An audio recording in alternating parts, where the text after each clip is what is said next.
surprised that people are gonna even show up on a Friday. I feel like, I don't Yeah. know. I can tell you, we have gotten a certain amount of, I guess what we call virtual fatigue. Hmm. We have had so many law school forums this semester, Hmm. and at first, everybody's just all excited. It's like, oh, we've got all these great opportunities, Right. and then we get to uh, this point in time, and it's like, huh, I just don't think I can listen to more law school reps talk about things. So I Yeah. think that you represent a little bit of a difference from what we've been accustomed to. Hmm. And we also, since Ashley created our YouTube on our website, we will record this, and we have recorded our other Fridays, and that's very popular. People watch them Hmm. whenever, Hmm. and so you can be a TV star. Great. I love it. So we'll give a few more minutes, see if we pick up some other folks, and then I'll give you a brief introduction and let you go with it. Sounds good. So Sharon is my assistant today. And I'm going to reshare the presentation just because something went a little bit wonky, but hopefully this works. Okay.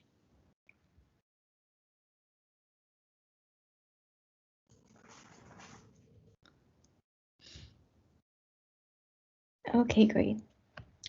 And I know one thing that we will do. I think this is how we'll manage it. When Tanvi gets started, we'll all mute our videos, and then I think that will put her face forward, and that will be great. I think that will work out just excellent.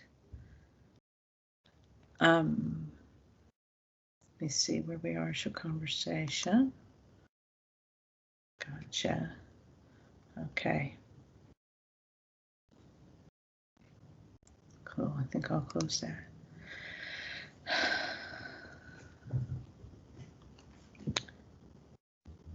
Okay. So our recording has started. I think I'll give everyone, first of all, happy Friday. Each week that we get by during this semester just seems to be, more and more of a relief to know that we're getting towards November and, getting this strangest of all semesters over with. We've had our Friday series now, and I'm really excited about what we have today. Our guest speaker is Tanvi Shah. She is, we list her as associate attorney at Duane Morris, but she recently informed me that she's making a shift. And that is going to be part of what she's going to tell us about today, about the kind of decision making that goes into deciding to move from one firm to another. Tanvi is a graduate of UTD, and interestingly enough, she was an information technology and systems major. So for our students who are one of our tech majors, STEM majors, and I know we have a lot who are interested in law school. There's a lot that Tanvi can tell you about that as an undergraduate degree. She graduated from law school at Cal Davis, where she had a number of honors, including the Order of the Barristers. And at Duane Morris, it looks like she's practicing primarily in the very interesting sector of education law, giving advice and counsel to higher education, school districts, and so forth. So if you have questions as we go through, we'll have Tanvi's presentation, and then we will, look to all the questions. So please put your questions in the chat anytime you feel like it. We'll all mute our cameras now, except for Tanvi. And here, without further ado, Tanvi Shah. All right. So thank you, Dr. Kirby, for that introduction. I guess I'll just go ahead and start off by talking about myself a little bit, and then talk about, my time in law school, and then also how I got to where I'm at in my practice currently. And then we'll open it up for questions. So as Dr. Kirby mentioned, I went to the UC Davis School of Law after going to UTD for Information Technology and Systems. While I was at UTD, I did mock trial. I did not do moot court, but I did do moot court in law school. So for those of you guys who are doing either one or both, highly recommend it. I think it's extremely useful when you're going through both law school and then actually through your first couple of years of practice as well. So I was not 100% sure that I was going to go to law school when I got to UTD. I had a pretty good idea, but I was also really interested in IT. I was interested in coding. And so that's why I chose the major that I did, because it was kind of like, well, have to have a specific undergraduate degree or any sort of prerequisites other than taking the LSAT in order to go to law school. So I was kind of like, I can do whatever as my major, and then if I choose to continue on the path for law school, then I'll do that, and so I did. And that's why I still did mock trial and was a part of the Pre-Law Society, because I wanted to kind of still explore that interest and make sure that I was making the quote unquote right decision for myself. And I definitely think that I did so far. I mean, I've only been practicing for a little over a year, but that was kind of why I decided to do the undergraduate major that I did. And then for law school, I'm not sure how many of you guys know how it works, but essentially after you graduate from law school, you have to take the bar. And every state has a different bar. So I didn't want to take multiple bars because it's really hard. It's hard to study for the bar exam and it's hard to take the test. So I was like, well, I've always lived in Dallas and I love Dallas. It's obviously home to me, but I'm not really sure if this is where I want to be long term because I've never experienced anything different. So my mentality was to leave to figure out whether or not I wanted to stay in Texas. So I applied all over the country. I actually applied to 19 different law schools and got into about half of them.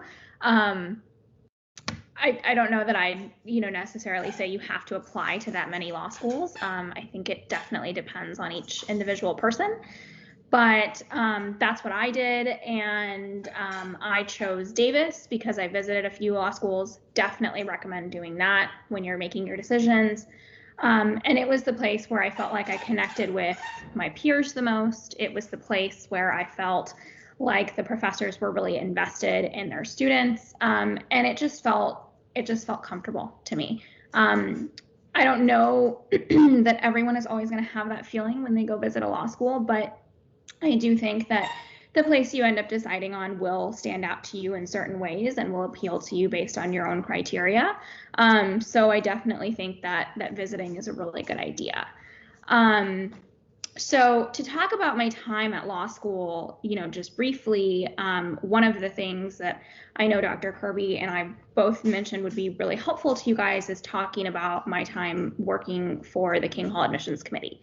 And basically, as a third year, you at UC Davis School of Law, which is also known as King Hall, you have the ability to help out with admissions. So I was one of two people that was selected from my third year class to help out with going through all of the applications that we received and essentially making decisions on whether or not people were going to be admitted. We played an active and equivalent role to the rest of the admissions committee. And so I got to see, what kind of things, not only the professors who are on the admissions committee, but also like the dean of admissions, like the things that they look for. And of course, as you can imagine, every school has, their GPA and their LSAT requirements. And so that is certainly the first thing that we look at. And the way that it works at Davis, and I would guess at other schools as well, is based on your numbers alone, we have what we call a recommendation. So it's like the recommendation will either be admit, deny, or waitlist.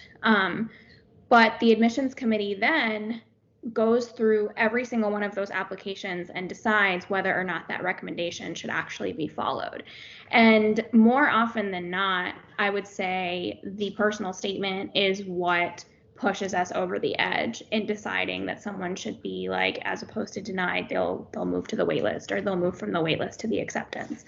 I also think that the earlier you get your application in, the easier it is to get one of those coveted spots. But I have seen many times we've gone outside of the recommended, range of numbers, because one, we just thought there were more qualified candidates than like our admissions numbers were going to allow. So for example, at Davis, when I started, our class was around 165 people.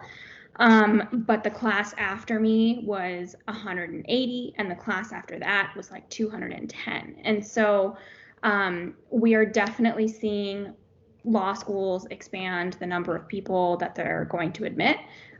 So even if you think that a law school is a reach for you, I would definitely recommend still applying if it's a place that you're really interested in going to, because you never know what's going to happen. You could be a person who gets off the wait list like the week before, and if it was your dream school, I mean, you can go. So that's definitely something that I would say you should consider. But on top of that too, I mean, if you write an extremely compelling personal statement that explains like why, if your numbers are a little bit lower, why those numbers are the way that they are, then I think there's a really strong chance that someone is going to remember that story and really advocate for you in those meetings, that the admissions committee has, and say, no, well, listen, this person has a lot of experience to bring to the table, and here's why I think they'd be a good fit for our law school's mission statement. And that happened a few times when I was on the admissions committee, and I'm sure that it happens every single year. I've heard professors talk about how they specifically remember like words or sentences from statements that they've read. And so I think the numbers are really important, but I wish that law school reps would emphasize more that having a good, eye-catching, and memorable personal statement is really, really important as well. So I guess that's my bit about, law school applications. And of course, if you guys have more specific questions based on that, you're more than welcome to ask me. But I'll also mention, how I got into what I practice now. So when I went to law school, I was pretty sure that I was going to do something litigation related because I really liked mock trial. But I wasn't sure, honestly. I mean, I felt like I didn't know enough about the law and all of the various fields to actually make like an informed decision. And you should know that no one is expecting you to. Even when you start practicing, like after you graduate, people do not expect you to know what you want to do and what practice area you want to specialize in. So you should not let that make you feel pressured in any way, shape, or form.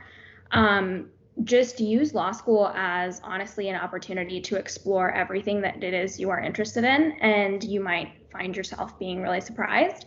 And I would say whenever you go through like your summer internships and stuff like that, again, I would use those as exploring opportunities too. My first summer after law school, my first summer during law school. So every year you're supposed to do some sort of internship. And so my first summer internship was at a law firm in Dallas, actually, called Haynes and Boone. It's a large law firm that has offices all over the country. But I was in their Dallas office, which is their headquarters. And so that was a very unique experience to be at the headquarter office of a firm, because that tends to be their largest office. And it also tends to be the office where they have the most practice areas. So I got to do finance work, and I also got to do general commercial litigation. And I actually really enjoyed the finance work that I did there, but it was one of those things where I felt like I wasn't really engaged. I thought that what I did for, the limited time, I think it was 8 weeks that I was there, was interesting, but I couldn't see myself doing it every single day. I think it was interesting because I had no idea what it was, and so there was a steep learning curve, and so I had to pick up on a lot of new things quickly. But as far as once I did get kind of the hang of it, I was like, oh, okay, well, this seems like, not my cup of tea, but there are people who absolutely love that sort of thing. And like, if you're one of those people, awesome. So it totally, but I, especially knowing that I did moot court and mock trial and all of that, I was always geared a little bit more towards litigation, but I didn't let that stop me from exploring transactional things. So my second summer I did at Duane Morris in San Diego, which again, just like Haynes and Boone, is a large firm that has offices all over the country. I was not in a headquarter office. I was in a smaller office, which I actually preferred because I felt like there were more opportunities to really get to know the attorneys that you were working with. And I, again, the summer experience at Duane Morris was a little bit different than Haynes and Boone because we didn't have specific practice areas that we were grouped into. So I got to do a little bit of everything. I mean, I did a little bit of immigration, I did a little bit of privacy, a little bit of trademark, I did some corporate work, some real estate work, and then of course litigation/trial work as well.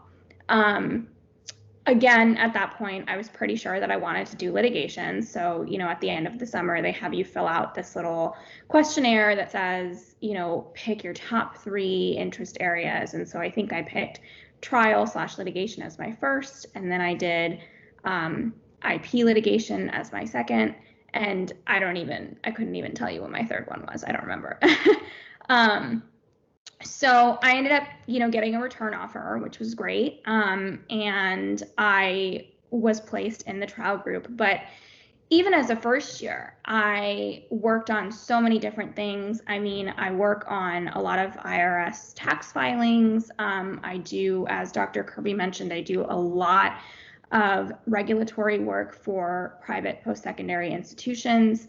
And I also do a lot of privacy regulatory work. So I think you will find that once you actually start practicing, you're going to start specializing in areas of law that, 1, you probably didn't even know existed, but 2, you probably didn't know were easy for you to even access at that time. So I didn't think that I would be able to get into privacy law because I'm really junior and it's an extremely complex area of law that is very, very specialized. And normally you need to have some sort of foundation before you can get into privacy law. But someone saw my IT background and they thought that it would have a really good perspective and be advantageous for when you're working in the privacy sector, because a lot of times we have to talk to engineers and we have to talk about how they collect their data in order to understand how to get the company itself to comply with whatever regulations we're talking about. So that's a way that my unconventional, IT systems background has really helped me in my legal career. As far as the education work that I do goes, I didn't even know that that area of law existed. I had no idea that there were all of these regulations and funding issues that private schools have to deal with in regards to, when they get funds from the government. I didn't know that there were different accreditors based on regions and states sometimes, in addition to the U.S. Department of Education itself. So that has been a very, very interesting area of law for me to get into. And then, of course, on top of that, I do, general business litigation as well, just defending companies in multiple kinds of different suits where sometimes that's employment, sometimes that's, breach of contract, sometimes it's unfair competition when one company is, suing another. So it totally depends. And I think that the more you keep yourself open-minded to those opportunities, especially earlier on in your career, the more likely it is that you're going to find something that you're actually genuinely interested in. Because you want to be able to say, at least with some degree of certainty that, you know, this is the area of law that I want to practice and this is what's interesting to me for, you know, the rest of your career. So that's pretty much how I got to where I'm at in terms of practicing. Dr. Kirby, do you want me to stop and ask for questions now, or do you want me to talk a little bit about my transition as well? I'd like to hear you talk a little bit about your transition first, and we do have some questions, then we'll go to the questions. Okay, sounds good. So I really enjoy working at Duane Morris. I think it's been a wonderful opportunity. I just want to say that right off the bat. But I did recently accept a position at another firm called Eversheds Sutherland, and they are a very different kind of firm than what Duane Morris is. They are a global top 10. And Duane Morris is what we call an AmLaw 100 firm. So they are a top 100 firm here in the United States, which is really, really good. And that's generally what you're going to hear being called big law. And then Eversheds is definitely emerging in the US market, but it's actually based in the UK. So it's an international firm and it's very well known internationally, but they are just now starting to kind of establish their US base. So I have a friend and colleague who moved from Duane Morris a few months ago over to Eversheds, and she is in a counsel position, and that is basically the position in between an associate and a partner. And so that means that she has a little bit more power than I do, but not quite at what the partner level is. So she does a lot of privacy and education regulatory work, and she was a huge mentor to me when she was over at Duane Morris. She's a huge part of why I was able to work on a lot of the really cool cases that I got in both of those sectors. And she absolutely loved working with me, and she thought that I was one of the best associates that she'd ever worked for. So when she went over to Eversheds, you know, they were talking about how they really needed a junior associate, and without even asking me, she started talking to her team about me. And she talked me up so much that the partners were like, oh my gosh, we've got to meet this person. And so she called me one day and she was like, hey, I know you're not looking, but I have this opportunity for you and I think you should explore it. So I spent some time thinking about it, and I wasn't sure if I wanted to take it. Again, I wasn't looking. I was happy at Duane Morris. And so I was like, well, look, I don't know if I'm going to get this position. I don't know if I'm going to accept it if I do. I don't even know if you guys are going to, you know, offer me a position. But let's explore it. I'm interested. Let's talk about it some more. I want to learn more about the firm, and, you know, we'll see what happens along the way. So the process took, I mean, she called me at the end of July, and I just got everything, all of my conflicts and everything cleared 2 weeks ago. So this is all very, very new. It took a very long time, I think like 3 or 4 months total, to get through the interview process and all of that. But essentially, I did interview. I interviewed with the 3 groups that I practice in now. So I interviewed with litigation, I interviewed with the education group, and I interviewed with the privacy group. And I really liked all of them. I thought that it was going to be a really cool opportunity for me, particularly because the San Diego office of Eversheds just opened up about a year and a half ago. And they specifically want me to go and help my friend, Brandy. They want the 2 of us to expand their California practice in that specific office. And they want us to focus a lot on privacy. So that, for me, is an extremely unique opportunity to kind of get in at the ground level and help build something. That's not an opportunity, I think, that a lot of junior associates have, especially not when it comes to big law. So that was a huge, huge, huge part of why I decided to make the move. It was just because I wanted to be a part of something really unique. And I felt like it was a really great opportunity for me to get in at the ground level and not just learn from my mentors, but also learn how to build, you know, my own sort of niche in this practice area. So that is why I'm transitioning firms. Let me say, that just sounds so super exciting and on so many different levels. But the thing that strikes me at this point in the conversation is it just emphasizes how important mentorship is.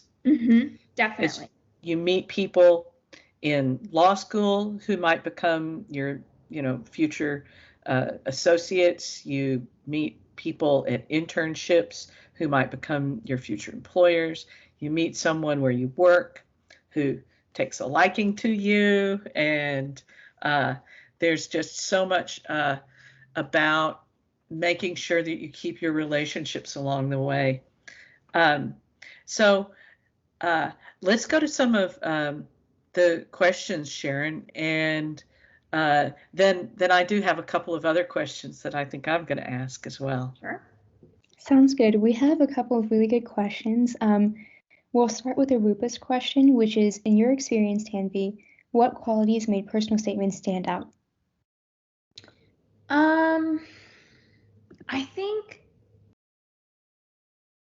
this sounds really weird, but like just really raw personal statements, right? So personal statements that talk about like something that you've gone through and why it makes you who you are, right? So a personal statement is something that is supposed to explain exactly that, right? It's supposed to tell us something that you can't get from your resume, we can't get from your letters of recommendation.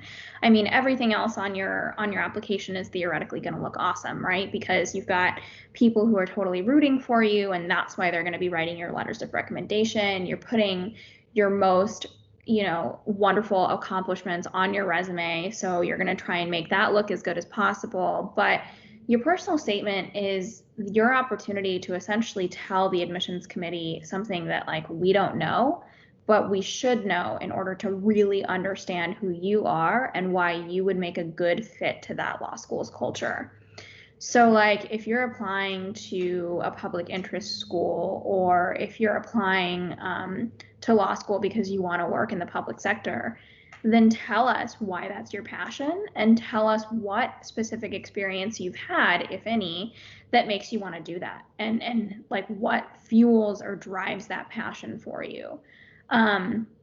If you have like a really compelling immigrant story, like for yourself or for your parents, or something that has really shaped the way that you are, or maybe the hardships that you've gone through in order to get to college or law school. Like some people are really old, or not really old, older candidates. The average age to go to law school is 24.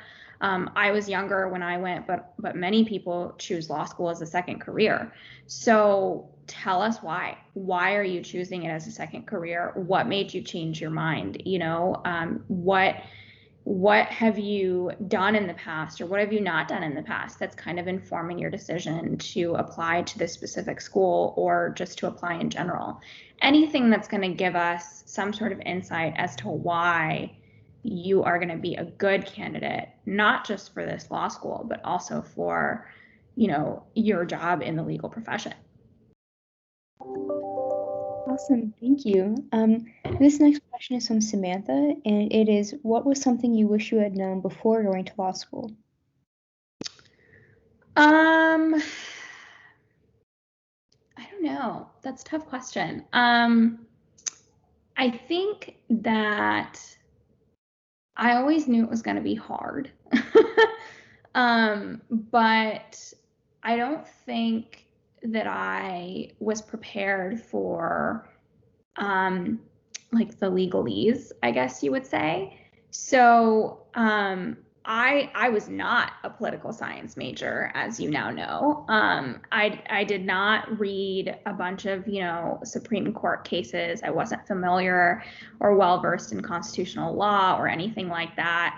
And you don't have to be, but I will say the first time that I read like a textbook case, because you do have to read in law school, you do have to read your whole textbook. I don't know if that's something that you guys do at UTD, but I didn't always, I'll be honest. And so when I got to law school and I got this, big fat like 2,000-page textbook with all of these cases and annotations and stuff in it, I was like, oh my gosh, I have to read this whole thing. And you will read the whole thing throughout the entire semester.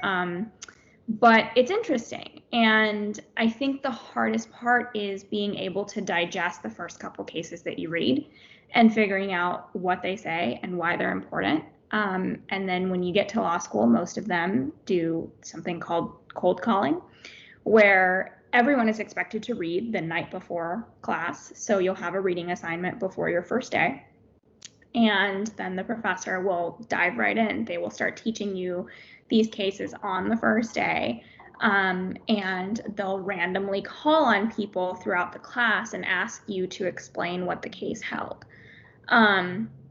That's extremely nerve-wracking, and it's something that all of us hated for like the first year of law school, just because we didn't know it was coming and didn't quite understand what we were reading yet. Samantha says that sounds terrifying. It is, but it's okay. You'll learn. You'll get over it. And it's also okay to be wrong. And sometimes there is no quote unquote wrong answer, right? So a lot of times the professor is just asking you a question to kind of see what you say. And then they'll ask the rest of the class. I had a professor who has since passed away, but he was my favorite. He was my criminal law professor, and he would ask us not to explain the holding of the case. He would ask us theoretical questions. So he would put up a question on the board, and then he would ask us, like, what do you think is the answer? And then he would look out at the rest of the class, which was probably 60 or 70 people, and he would be like, how many of you guys agree with Tanvi? Raise your hand. And he would have people raise their hand, and you'd look around and everybody's like, no one's like agreeing with me. And then he's like, how many of you guys disagree? And then everyone raises their hand. And so you're sitting there and you're like, oh my gosh, I've got this completely wrong.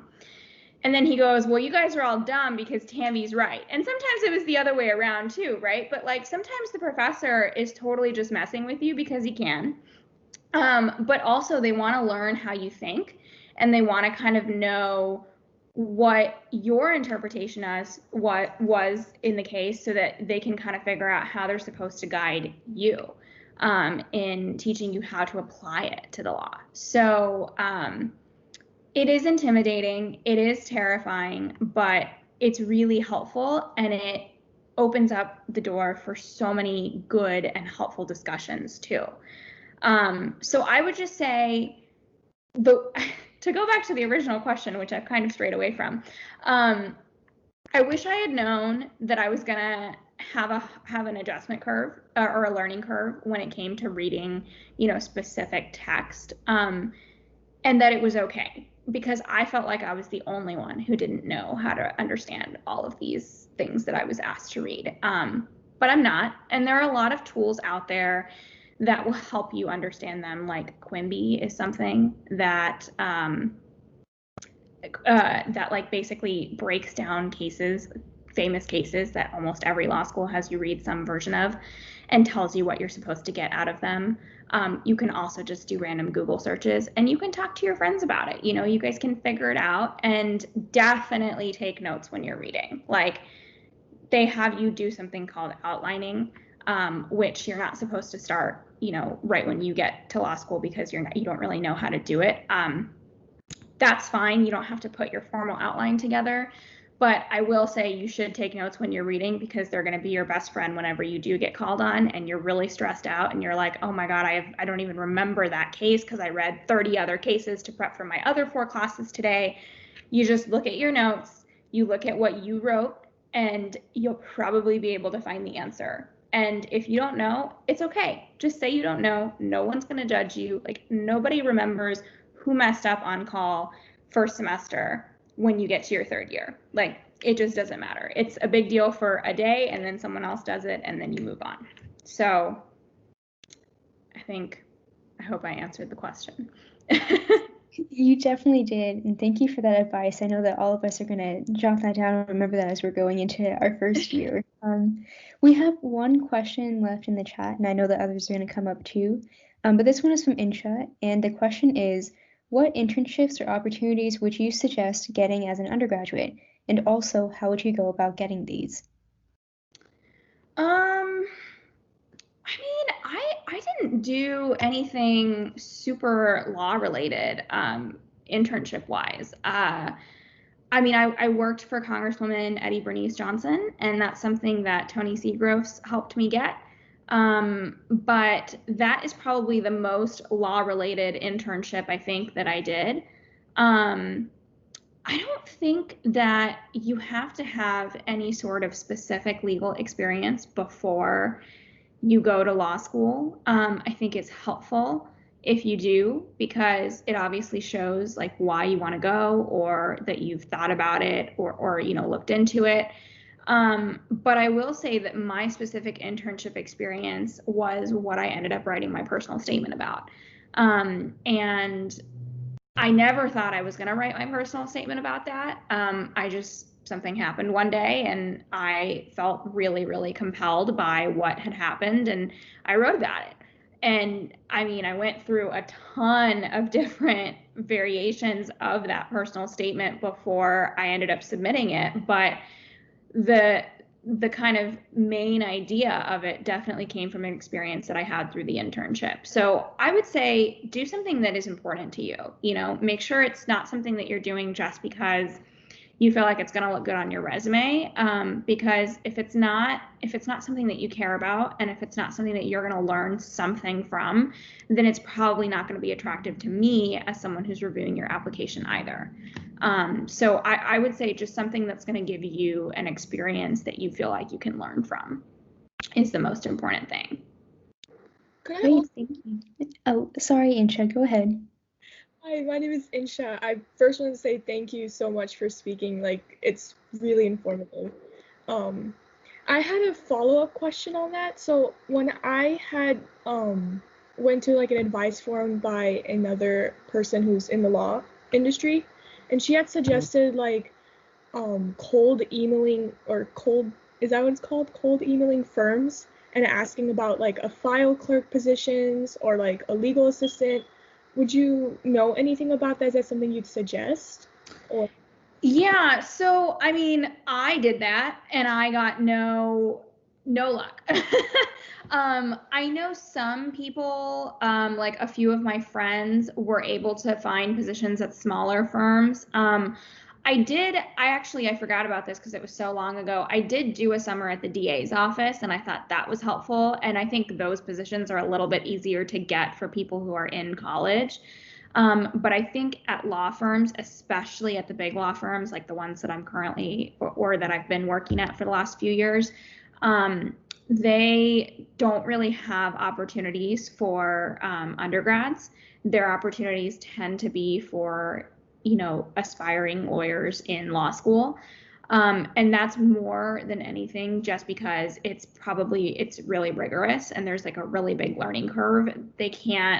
I don't think they can devote that time to someone who doesn't even have like a baseline legal background. So yeah, but I do think if you're looking to just get your feet wet with law generally, I think the DA's office or the PD's office would be really a good start, just working for like the local court system, because I think that understanding could be really helpful to you in the long run as well. Yeah, thank you. I'm going to give an add-on to that too, because internships are so strange right now. So many, not just, law school internships got canceled last summer because of COVID. Mm-hmm. And there's not a lot that's coming back for it. And so that makes it even more difficult for undergraduates to find something. And a lot of what you might be looking for are going to be virtual experiences rather than where you can actually get in and shadow lawyers and so forth.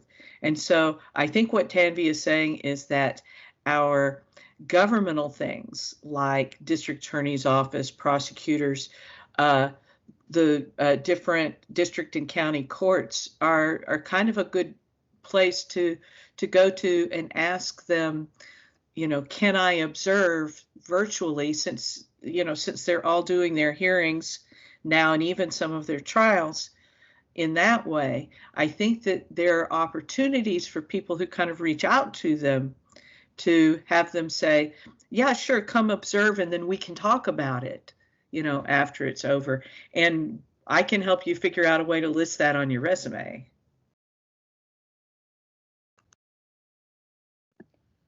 Well, thank you, Dr. Kirby and Tanvi, for sharing your thoughts on that.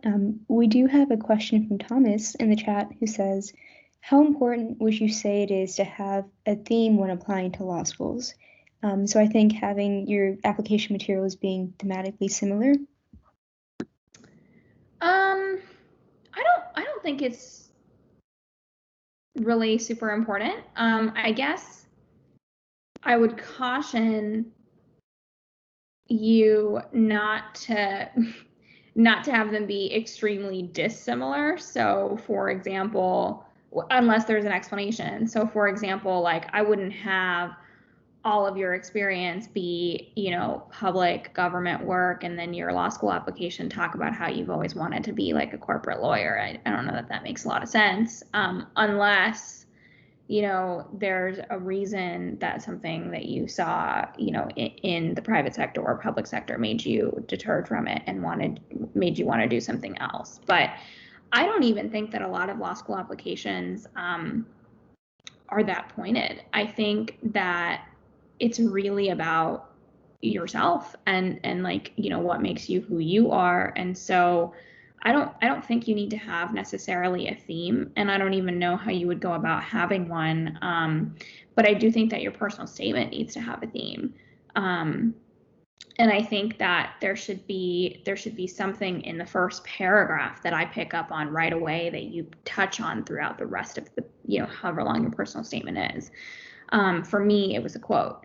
And it was a quote from a specific speech that like Congresswoman Johnson had done. And I basically used it to talk about how it had made me think about different experiences that I had had throughout my lifetime that also resonated with me, and why that quote meant so much to me. That's probably one of the most like cliche ways that you could do it, but it worked for me. And I look back on that essay, like actually just about a few months ago when I was helping a friend with their law school applications, and I was like, yeah, I still like this.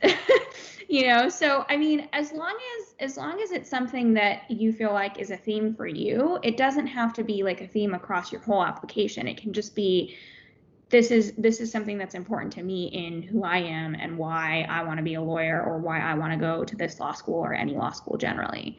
I don't think it has to be something that you connect all of your stuff with. Thank you. That was really helpful. I had a question kind of relating to something you talked about earlier about like, being cold called. And I think that there's the image of law school being, I guess for lack of a better word, somewhat cutthroat or just very intimidating to be with all these incredibly smart people in a very like high stakes or high octane situation. One thing that I like to ask alumni who come back and speak to us is how they dealt with imposter syndrome and kind of handling that throughout their years of law school. Mm-hmm. It's gonna happen. People are mean. It's a part of life, especially because you are all going to be ranked against each other. So I guess there are some law schools that don't do rankings, but I can't think of any off the top of my head. I'm sure they're like the best of the best, though. I went to a good law school, but I didn't go to like top 5. So yeah, I think the thing that you have to remember is everybody is going to talk about how much studying they did. But the people who talk about how much they studied the most are probably also the ones who are going to be performing the worst. Or at least that's what I found. Because they're compensating, like they're trying to talk about all these wonderful things that they did when in reality they didn't actually absorb anything. It's not always quantity, it's definitely quality. So there were a lot of extra things that I think people in law school said that I should do, or, I always wondered like, oh, I'm not doing that, but so-and-so is that something I should do? I would say listen to yourself. If you understand the material based on just reading the textbook and going to class and reviewing your notes, awesome. that's great for you. And you're not going to feel that way about every class, but if there's one class that you do feel really good about, great, trust yourself.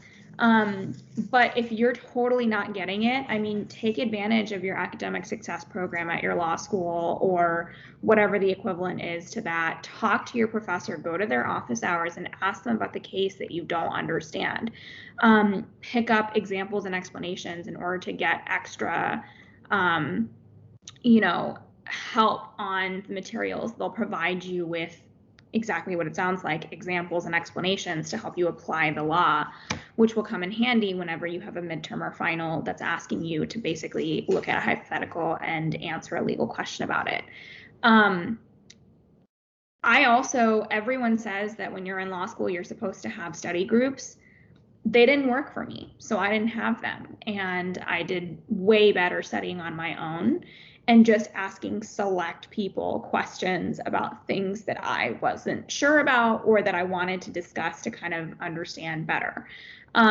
You do not have to engage in what everyone else is doing. I think ultimately it's your call, it's your career, it's your experience. So if you feel like you're doing a good job, awesome. If you don't, then talk to somebody about getting the resources to help you get there. But don't do something just because your peers are doing it, because a lot of times they might not even be. Like, they could just be saying it and they didn't actually do it. So, yeah. Gotcha. Thank you so much for sharing that with us. We have another question in the chat from Insha. And this is, I think, kind of related to what you were speaking on earlier. Are there any resources that helped you figure out your law school journey, or was there something that made you feel just a little bit less lost? I mean, not before I went to law school, no. But I would say, I mean, every law school, especially for their 1Ls, which is their first years, is going to have resources that you guys can take advantage of, and I would use them because they're there for a reason and they're helpful. I leaned on my academic success program director and office a lot, and that's where I got a lot of my supplements from and a lot of my practice questions and all of that. And the more I used them, the better my grades got. So I would just say, like, the resources that your law school has, or maybe that's a criteria that you use in determining which law school to go to. I mean, if they don't have an academic success program and you feel like you need those resources, then, pick a school that does, or, talk to current students and see what they feel like has helped them the most, because it also varies a little bit based on which law school you go to. Because I think certain teachers and certain professors and like also just culture generally can really impact how lost you're gonna feel. I personally felt like I went to a really well-cultured law school, and there were of course exceptions to that, but I didn't really feel as lost in terms of like the social aspect of it. And then whenever I felt academically lost, I just, leaned on the resources that were available. So I think it's time for me to make the shameless pitch for the Pre-Law Advising Center, and that is for resources to help you figure out about your law school journey. Lean on me, because I am happy to talk to everyone about every different aspect of the journey, especially this year. Because we've had so many of the law schools have to do everything virtually. I feel like we've gotten more information from them and more connection to them this year than ever before. And I have this long list just from one meeting with LSAC today of things to communicate to our students. And so I feel like we've got even more. The other thing is a shameless pitch for JMPLS. And Tanvi, you were in JMPLS, right? Mm-hmm. So you get this great benefit of having your peers who are on the same journey that you are. And so I think especially starting out as freshmen, you get in with the juniors and seniors who've started preparing for the LSAT or started doing their applications or who've been thinking about what schools, and they can share all of that information with you. So I feel like we have a really great network at UTD that, starts with the Pre-Law Advising Center, continues with JMPLS. We have people like Coach Seagroves and our advocacy teams that give you another aspect to it. So we just have, I feel like UTD, there's absolutely no reason for anyone, for any comment to go it alone, because we do have the resources. Sharon, did you have another question you wanted to ask? I guess I do have another question.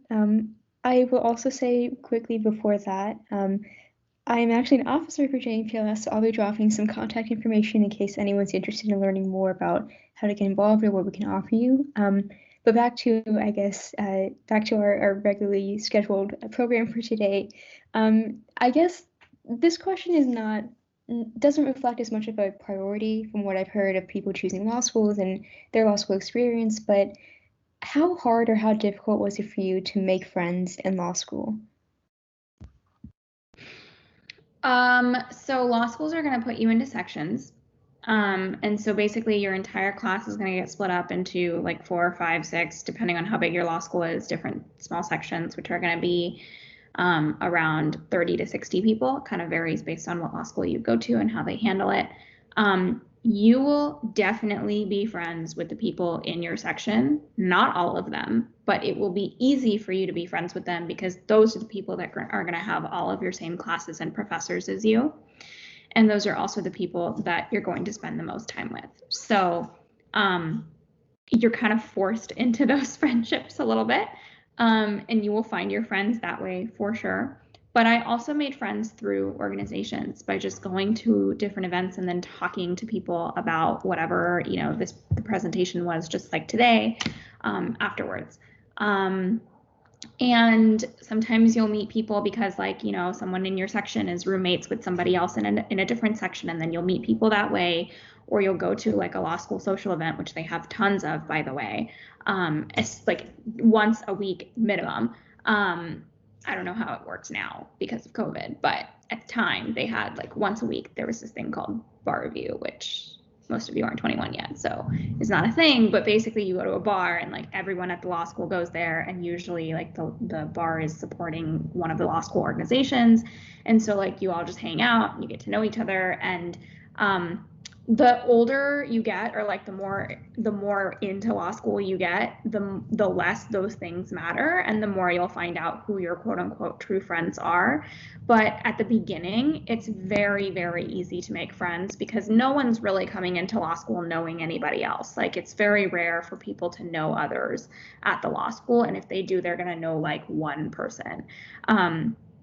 So everyone's in the same boat, which is really nice. It's not like UCD, which is like a big commuter school, and like there's a lot of people from like the Plano, Frisco, like Richardson area and stuff like that. And it's like a lot of people went to high school together and then they come there. Like very, very few people like that are going to end up going to the same law schools. So mostly everyone is going to be in the same boat, and it's pretty easy to make friends early on. But I wouldn't be too surprised if your friends change in between your first and second year and then your second and third year, because especially in between your first and second year, you go from being in these sections to then being dispersed with all kinds of people throughout all of your classes. And so sometimes you learn that you have friends of convenience, which it's okay. Everybody has them, but you'll make new friends. And sometimes they'll be friends of convenience also, or maybe they'll be the ones that stick.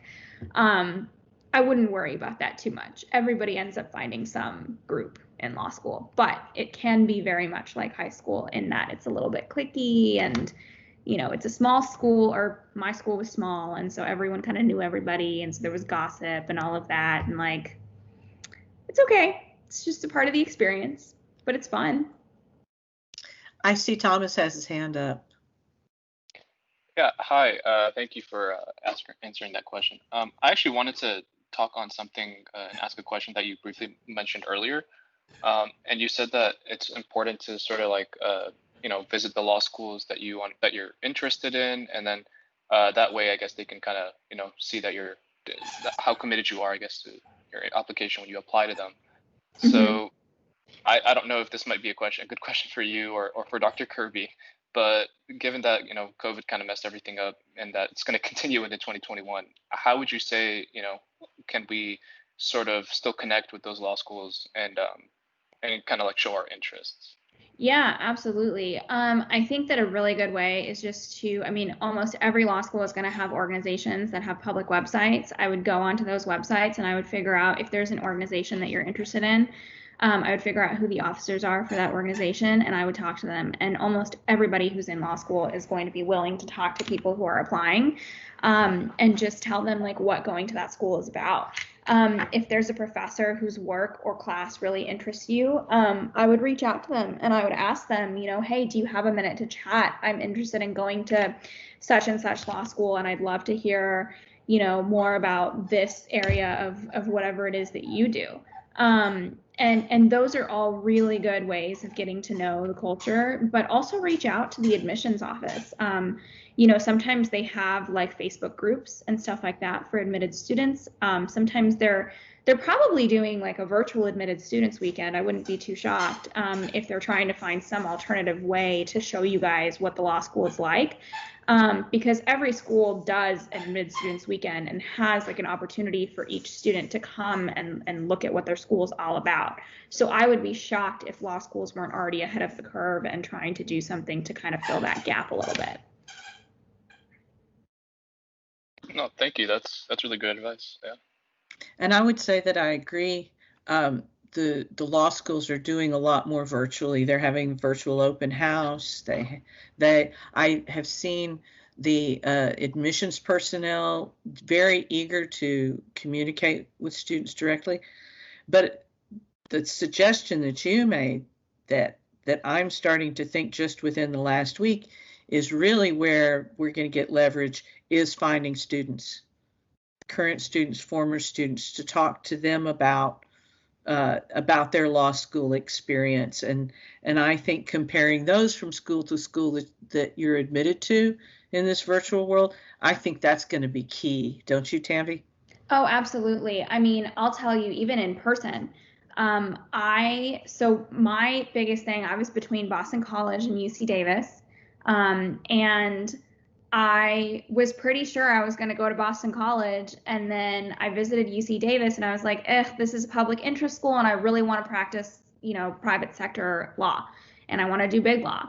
And I looked at their placement numbers, and UC Davis's placement numbers were not nearly as high as Boston College's. And so I was like, I feel like this is not the right choice for me. But I went there, I went to a few panels, that interested me, and I met somebody, her name was Roya, and she was telling the group about how she was in charge of the Business Law Journal and how she's going to be working at a large law firm for her second year summer. And then, usually wherever you work for your second year summer, if you do well, you'll get a return offer, and that's where you'll work for your first year as well as a practicing attorney. And so she was like, this is where I'm going to be. This is what kind of law I'm going to do. And I was sitting there and I was like, that's exactly what I want to do. So I went up to her after that panel and I talked to her about it. And I was like, look, I mean, here's why I'm on the fence about Davis. Can you tell me how you feel like the school has provided you opportunities even for the private sector, even though it is known as a public interest school?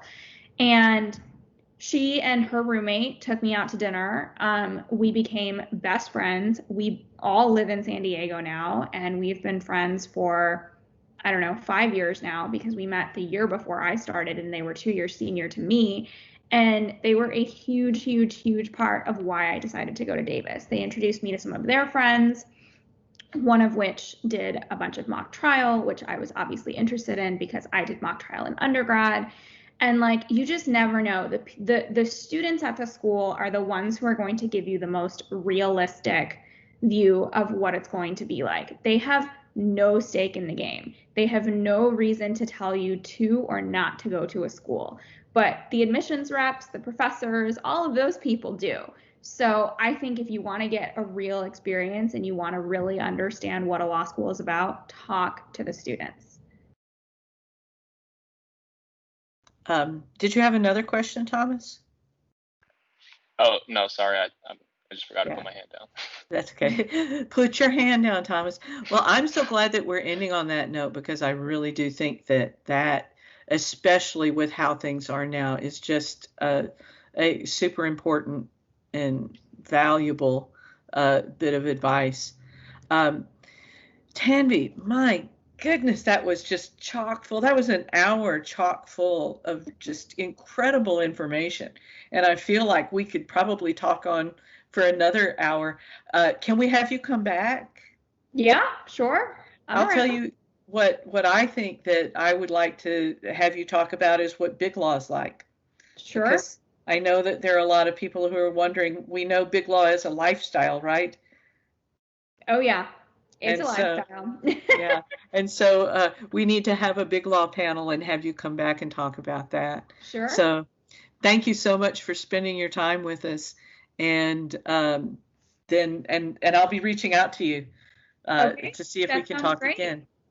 And thank you everybody for coming. I want to wish everyone now a happy weekend. Take a break this weekend, and try to take a deep breath and enjoy the cool weather and the rain. Okay, I think we're out of here. I'm gonna turn the recording off, I think. Bye, everyone. Bye. Or Sharon, did you turn the recording off? Or I am turning it off right now. sweet. Okay.